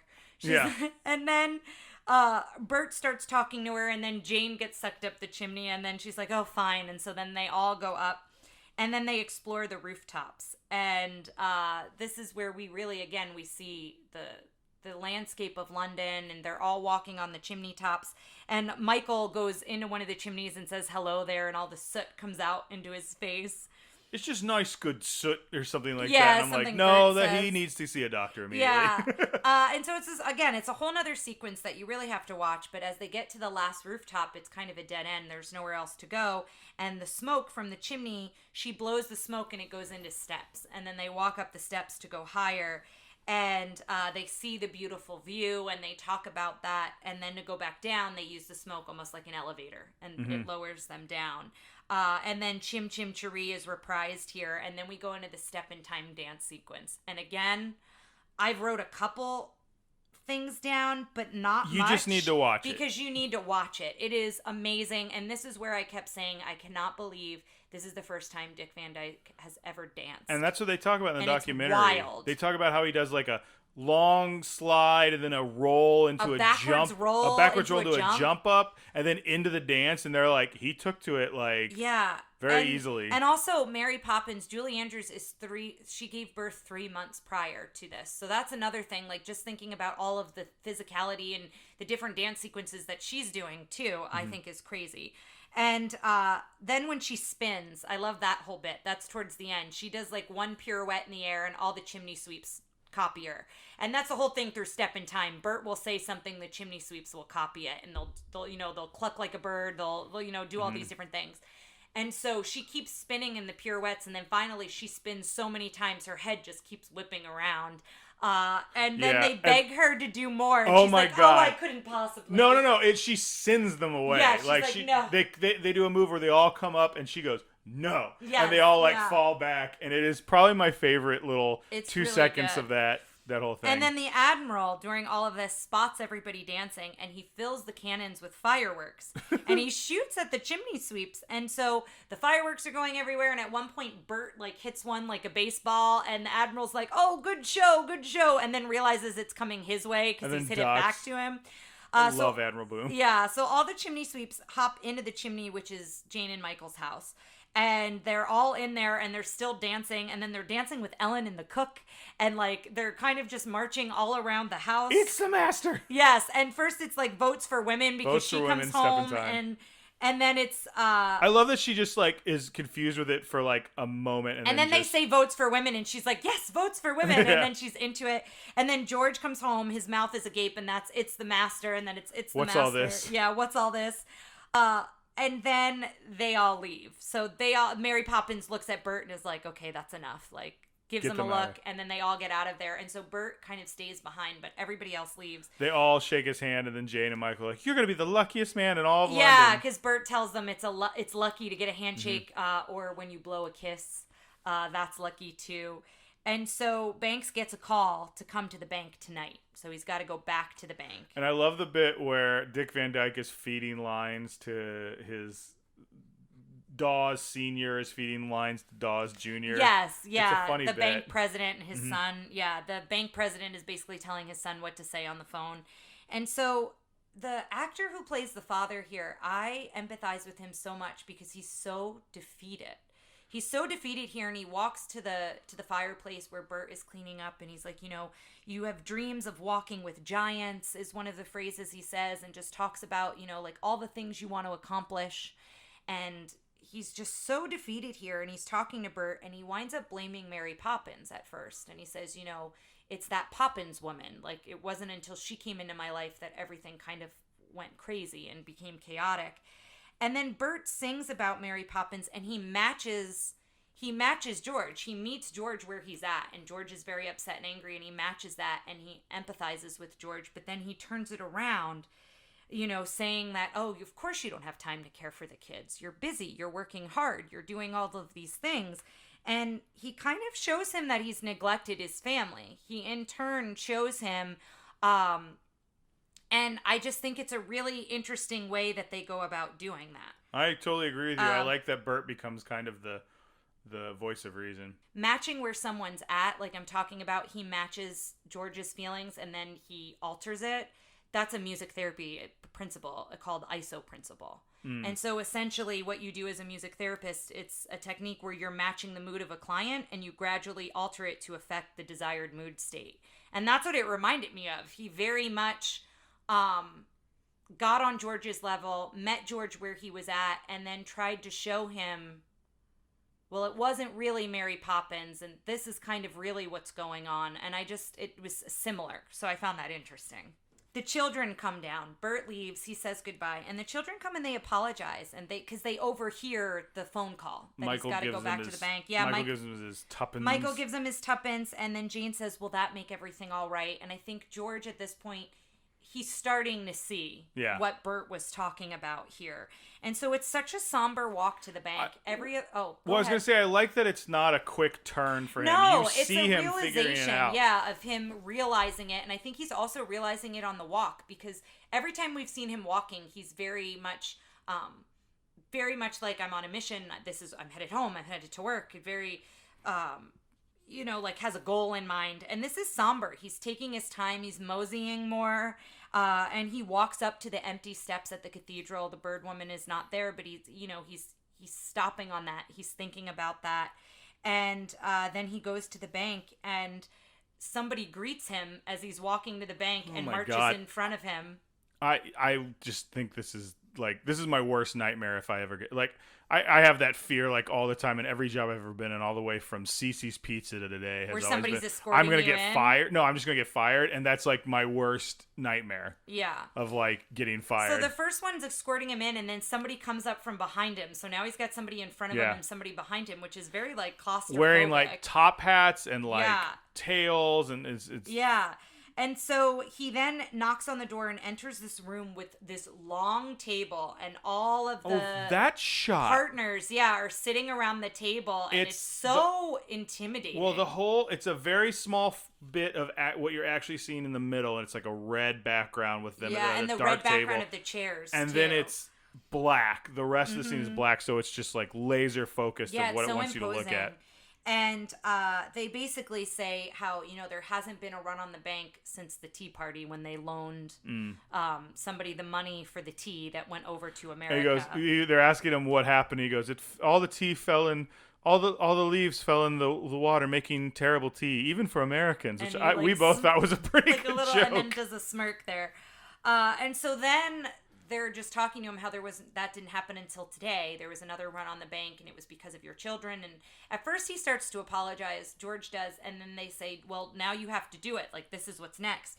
And it's this whole, for lack of a better word, I guess, ceremony, to where they rip the carnation in his lapel, and they rip the carnation, and they pop his umbrella inside out. And one of the partners is like, no, don't do that. Like, that's the worst thing that could happen. But I think that's the point, is like, to them, this is the worst thing that could happen. And it's kind of silly, but degrading. Also... I guess it's degrading and embarrassing. But who cares? Like, and that's the point. But I'm saying to their point of view. But yes, agreed. Who cares at the That's end what we're learning about these people, is they've got the wrong priorities. Yeah. It's things that don't matter. And then they punch a hole in his hat, so then he's got like the flap up at the top of his hat. He looks like a hobo. Yeah, and then they say, do you have anything to say?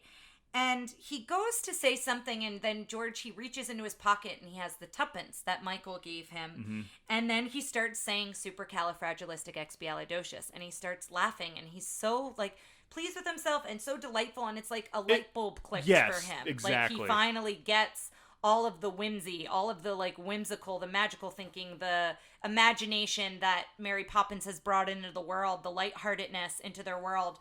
And it kind of all like clicks for him at once. And all of the partners just think he's actually gone mad. He goes to give Dawes Sr. the tuppence, and the other one's like, do not strike my father. Like, they think he's going to hit him. Yeah. And then he tells the joke about the wooden leg named Smith, and none of them really get it at this point. Yes. And he says, I love what he says here. He says, two wonderful people on the street, Jane and Michael. Yeah. And Jane says to Michael, and what I love about that is that was the first nice thing he says about his children in this whole movie. Because remember when they're writing the advertisement and he's saying that's debatable? Like, that's the first time he recognizes, like, his children are really wonderful. Like, they told him a funny joke. I just love the way he tells that joke. I love that he also says, when they said that word doesn't exist, he's like, it actually turns out that you don't exist, or something like that. Yeah, it's so great. And he dances out, and that's when they say, the medicine go down. Yes, medicine go down. He sings it up instead of down. And he does like the heel click where he jumps and with his dumb umbrella. Yeah, and on the way out, that's when they're like, he's as mad as our chair. At which point, Dawes Sr. starts finally getting the joke. A wooden leg named Smith. And he starts to get it. And then he starts to fly, and the son's like, Father, no! And they're all like laughing, and he's up like he's floating. And then it cuts to the wind changing. So now it's the next morning, the wind is changing, and the Admiral lets us know that the wind is changing, and Mary Poppins is packing, and the kids are so sad. The kids are crying, and Jane's like, well, she said she'd go when the wind changed. And so everybody, they're very upset. And we go downstairs, and the constable is on the phone to, I forget, whoever his probably the boss station. Is. Yeah, and we find out that George never came home. We find out find out where he was, but for all intents and purposes right now, they think something has happened to him. He's not come home, he's disappeared. And then Ellen says, drag the river, it's a popular spot with jumpers. It's like, such a dark line. And then George is singing, and he comes through this door, and you realize been in the cellar all night. And so Winifred says, oh, George, I'm so glad you didn't jump in the river. And she says, what have you been doing in the cellar? And you see he's mended the kite for the children. Meanwhile, did they show it then? Well, they may have not shown it then, but Mary Poppins is gathering her things. The wind has changed. She promised she'd leave when the wind changed. Yeah. And she's starting to go, and they're getting very sad. And then she sends them to go see their father because he's calling for them. And I like that this is the last interaction they have. Like, they forget about Mary Poppins in a way. Because they go down and they see he's mended the kite. And they're so excited that he's mended the kite. I'm wondering if that's part of the mythology. Is that's why not everybody remembers him. Because these families, like, they remember them coming together. And they don't maybe necessarily remember Mary Poppins. They just remember things were bad and now they're great. Yeah. I don't know. Yeah, no, I think that's a great way to look at it. And so then it's let's go fly a kite. And he sings about with tuppence for paper and strings. And what I love about that is even though he gives Michael's tuppence to the bank, he gives it, I like the idea that he's like, you could use your tuppence to buy paper and string. And now we have this kite. Like, I just love that idea. Like, that's another way you can spend your tuppence. And so he sings about that, and Mary looks out at the window. So she's looking out at the window and watching them, and it's the family. It's just the parents with the kids holding hands, skipping to go to the park to fly the kite. And so you kind of see the family going on, and everyone's out there flying kites. And at first I was like, why is everyone flying kites? But the wind has changed, so it's actually a really good day to fly a kite. Bert has taken this opportunity to become a kite seller. Yeah, so he's selling kites, and he's singing in the song. And so then you see all the partners at the bank are there flying kites, which is so funny. And they talk to Banks about the joke, and the father loved the joke, but he died laughing. And George apologizes, and he's like, I'm so sorry. And they're like, well, there's an opening for a new partner. And they give him a fresh carnation to put in his lapel. And so he's like, oh my gosh, thank you so much. And so, that's kind of where it ends for the family. And it cuts back to Mary Poppins on the steps of the house. And the bird handle, this is the first and only time the bird handle talks on her umbrella. And it talks to her, and he's like, they didn't even say goodbye. It's got such an enchanted tiki room look to it. Yes, and it's like, they didn't say goodbye, and they're not grateful, and like all of these things. And finally, she's just like, well, that's the point. Like, I can't have these emotions. Like, I have to be, this is how I have to be. And this is how it should be for them. They shouldn't have come back to me. And so she just closes the bird's mouth. She's like, that's enough. And just closes its mouth. Well, it's funny because I was looking at that as she must have been scared because she then thumps it. And I'm like, what if she broke that? I would be so nervous to do all that stuff. And then she flies away. She floats away, and she gives a nod to Bert. Bert sees her go. So Bert, recognizes that she's gone until the next time the wind changes. And then the other thing, that's kind of how it ends, but the other thing we loved is in the credits, the last person to appear in the credits is Mr. Dodds Sr., the bank president, and the name is scrambled, and they unscramble it to reveal it's Dick Van Dyke. So I thought that was a really cool way to give a nod to people who, because I'm sure when you watched it, you didn't realize it was Dick Van Dyke. Yes. I know I didn't for a really long time. But that's how it ends. I love the way it ends. I do too. Yeah. You ready for the questions? Yeah. How was the princess? Mary Poppins, of course. Fantastic. I loved her. Top tier. Yeah. Just practically perfect in every way. In every way, yeah. How was the prince? Which to me, I'd say the prince was Jane and Michael. Jane and Michael, you think? Yeah, well, because it's the people. To me, it's the prince and princess, the people who have the tightest relationship, and maybe their relationship is the crux of the story. I guess I could argue her and Bert have a very tight relationship too. Yeah, but I'd see Bert's more of a sidekick, but. Jane and Michael, I really liked Jane and Michael. Yeah. I didn't really have any issues with them. I thought they did a good job of being like a lot of their mischief. Like you find out in the beginning they like put Toad in like Katie Nana's tea or something like that. And a lot of their mischief was because they weren't happy. They were acting out, yeah. Yeah, and so I think they did a good job of balancing that. I liked it all except for Michael's busted tooth. Well, Jane has a little bit of a busted tooth too. The teeth in this whole thing were a little rough. How was the sidekick? So sidekicks, I'd say definitely Bert. Bert, amazing. And I'd also like to talk a little bit about Mr. Banks. I think we've done all this. Like I know we're kind of retreading ground we talked about because we really like these characters. But I think Mr. Banks again was such a good performance. It kind of gets lost in the shuffle a little bit. Storyline. Same with Mrs. Banks. Yeah, and Uncle Alfred. He's in it very short, but I think he plays a role in there too as a sidekick. Does it hold up? Female character agency. I think this is a very strong female role where she's a nanny, but she's also in a position. She's not a princess. She's not all these traditional roles. She very much, she has her way of doing things, and she never strays from that. And I would also say for the mother, we talked about earlier how the mother, it's very much early 1900s what a mother should be, but then there's this other side of this independence of the mother and having the women voting for women's rights and wanting to fight for that, and I find that really intriguing that they included that. I would like to put forward an argument that a woman who carries on a character who's a woman who carries on a traditional mother role but also fights for women's rights is more progressive than someone who's just like to me it's a more progressive idea than just like I don't want to be a mother and I don't want to do this and I'm like that seems like almost a very myopic look at what a feminist could be, and I think this is a more open-minded question. Yeah, so now it's played a little for comedy, but it's still very good for 1964, for God's sake. And I love that they did that. I love that they included that. But I think Mary Poppins is a very strong female character. Drinking, smoking. So I don't know that we ever see the father smoke the pipe, but he constantly packs packing the pipe. a pipe. He's constantly packing the pipe in the beginning of the film, and they warn you about tobacco. Before you start the film. If we're talking about having a kid just sit down and watch this, let's just be honest. I don't see any reason why you can't just play this for your kids. No, it's a long movie, so that might be the issue is attention span wise. But you could always stop it like we did, and then start it back up again. I will also say if you're not giving this to a white child, they're not going to see a lot of people that look like them. Yeah. Because again, it's England. It's England. I believe there was I would like to say that England, even at that time, was probably more multicultural than we're portrayed to see, but it is what it is. Yeah. All right, guys. So we are going to now do our infallible scientific villain ranking. And the villain for this time, we took a little bit of thinking on this one, but it's got to be Mr. Dawes. Mr. Dawes Sr. Yeah, I would think so. So let's do this. Frightening. So I would say from Jane and Michael's point of view, I would say he's between a 3 and a 4 for me. Oh, I only put 2, but I can see where you're going. I'll go with a 3. You can go. I'm sorry. No, I think a 4 might be too much, but he's very intimidating and he leads the charge as everyone is like closing in on them at the bank.